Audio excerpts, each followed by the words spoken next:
Preparem-se para uma viagem no tempo, pessoal. Hoje a gente vai mergulhar em 1087, época da fuga da corte portuguesa para o Brasil. Imaginem só, um rei atravessando o Atlântico para governar de uma colônia, né? Um negócio único na história. É. E a gente vai desvendar tudo isso com base no audiobook 1808, do Laurentino Gomes. Isso. Preparem-se para histórias de uma rainha com problemas mentais. Nossa. Príncipe com fobias, um tanto peculiar, tipo cinematográfica, sob a proteção da poderosa Marinha Britânica. É fascinante como esse evento, né? Que parece tão distante, moldou o Brasil que a gente conhece hoje. Pra gente entender a grandiosidade dessa fuga, a gente precisa voltar no tempo.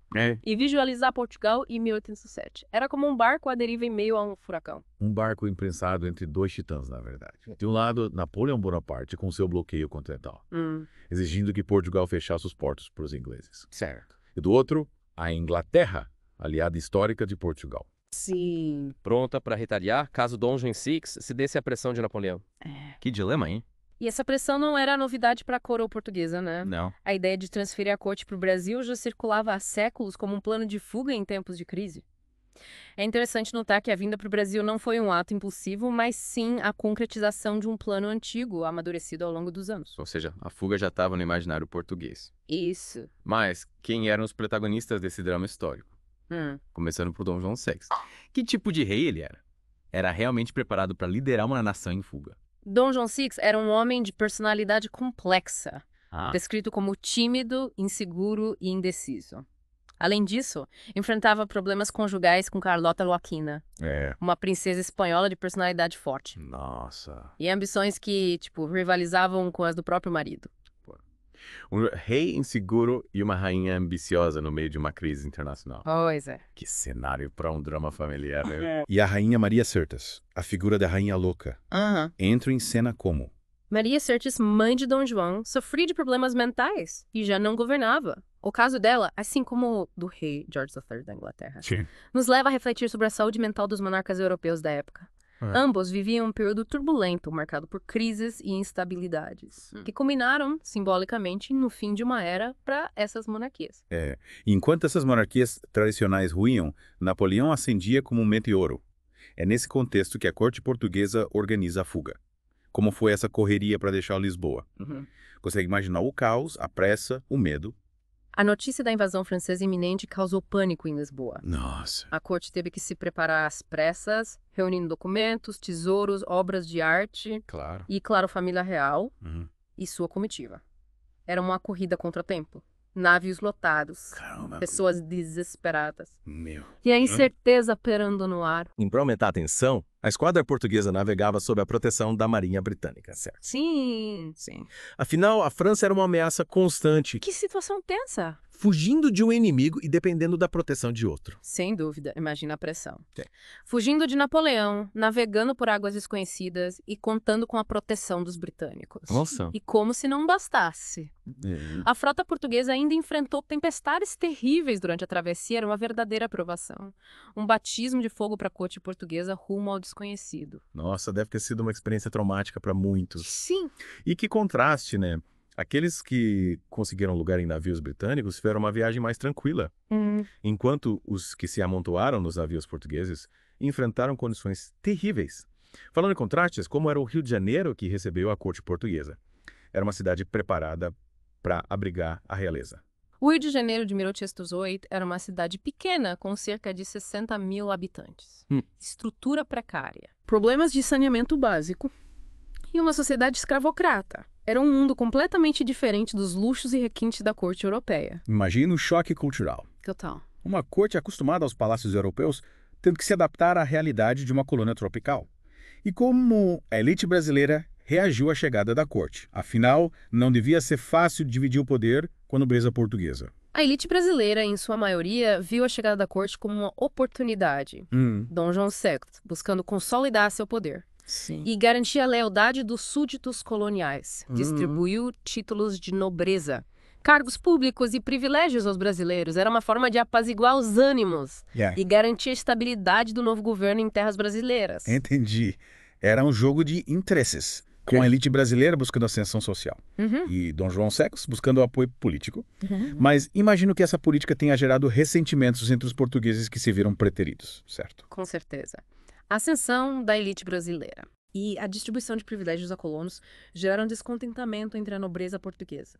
Era o início de uma disputa de poder, que mais tarde culminaria na independência do Brasil. E no meio dessa disputa de poder, como era a vida na corte? Era só luxo e ostentação ou havia problemas por trás da fachada de riqueza? A vida na corte era marcada por contrastes. De um lado, o luxo, as festas, os banquetes e a ostentação da nobreza. Sim. De outro, os problemas de uma cidade, que lutava para se adaptar à nova realidade, com pobreza, escravidão e doenças tropicais. Que contraste! Enquanto a corte se divertia, a população local enfrentava as dificuldades de uma cidade em transformação. E Dom João VI, como ele se adaptou à vida no Brasil. Um rei europeu, acostumado aos confortos da corte, vivendo numa colônia tropical. Dom João VI, apesar de suas excentricidades e receios, como o medo de tempestades, caranguejos e frutos do mar, demonstrou, em certos momentos, uma capacidade de adaptação e pragmatismo. Tomou medidas importantes, como a abertura dos portos brasileiros às nações amigas, o que impulsionou o comércio e a economia da colônia. Ou seja, ele se viu obrigado a tomar medidas drásticas para garantir a sobrevivência da corte e do Império em terras brasileiras. Mas me fale mais sobre essa abertura dos portos. Qual foi o impacto dessa decisão? A abertura dos portos foi um marco na história econômica do Brasil. Rompeu com o antigo pacto colonial, permitindo que o Brasil comercializasse diretamente com outros países, sem a intermediação de Portugal. Isso gerou grande descontentamento em Portugal, mas impulsionou o desenvolvimento do Brasil. O comércio floresceu, novas relações internacionais foram estabelecidas e o país, aos poucos, se libertava das amarras coloniais. E reviravolta. Era o fim do monopólio português. E o início de uma nova era para a economia brasileira. Mas imagino que essa decisão não tenha agradado muito a Portugal, né? Com certeza. A abertura dos portos gerou um terremoto político e econômico. Portugal se viu diante da perda de seu controle sobre o comércio brasileiro. Enquanto a Inglaterra, grande beneficiada pela medida, fortalecia sua posição no cenário internacional.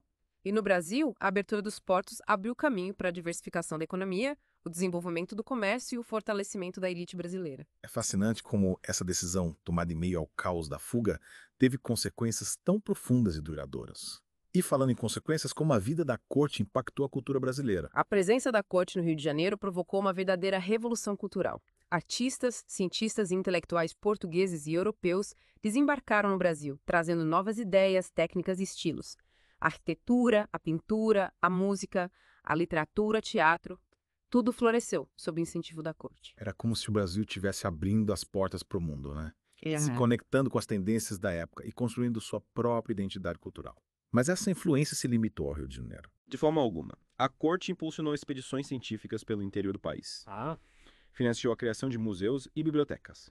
E incentivou o estudo da história e da cultura brasileira. Era um período de descobertas e de valorização das raízes nacionais. Um renascimento cultural que se espalhou por todo o território brasileiro. E nesse contexto de transformações culturais, como era a vida cotidiana de Dom João VI?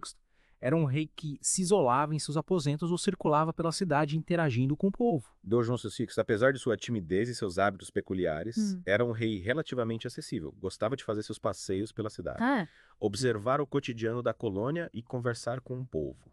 Relatos da época descrevem Dom João VI como um rei afável, que se interessava pelos problemas da cidade e buscava soluções para melhorar a vida da população. Interessante.